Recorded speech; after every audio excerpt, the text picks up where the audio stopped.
Humans are not rational beings that are influenced by emotion. On the contrary, we are emotional beings that like to rationalize. You see, neuroscience and behavioral psychology has proven that humans don't actually understand why they make certain decisions. We usually believe that we're making rational choices, but in reality, we're just reacting emotionally. Just have a think about some of the most important decisions in life, like who we marry, why we buy a house, which car we drive, what watch we wear, or even our political stances. And most of these decisions are driven by emotion and not reason. But the question is there any rationale in these decisions? There is, so let me explain this tactic to you. We'll do this through an example. So I want you to imagine you're walking through the supermarket aisle looking for washing detergent. Your first thought most probably is, oh, my clothes are dirty, so I need washing detergent, or the washing detergent has run out. But after that, your thought is never, oh, I need a specific formula to clean my clothes. Instead, this is where your emotional brain, which is the limbic system, takes over.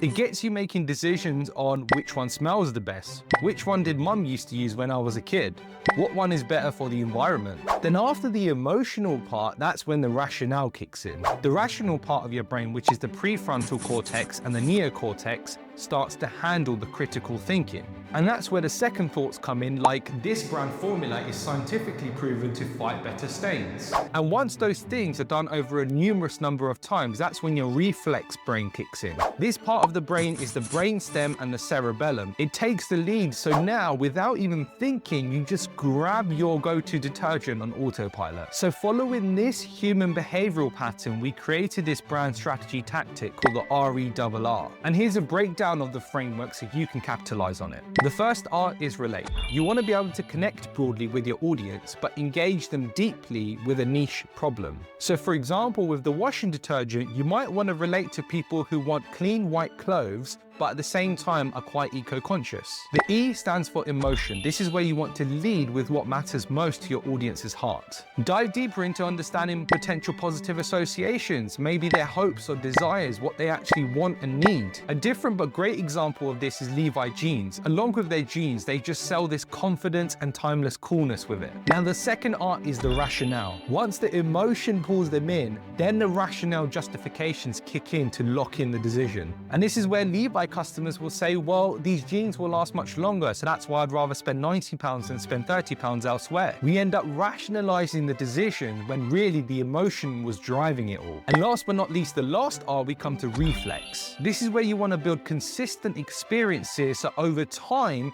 your brand just becomes a reflex. Coca-Cola did this well. They became almost an automatic choice for consumers, and Pepsi wasn't even in the conversation.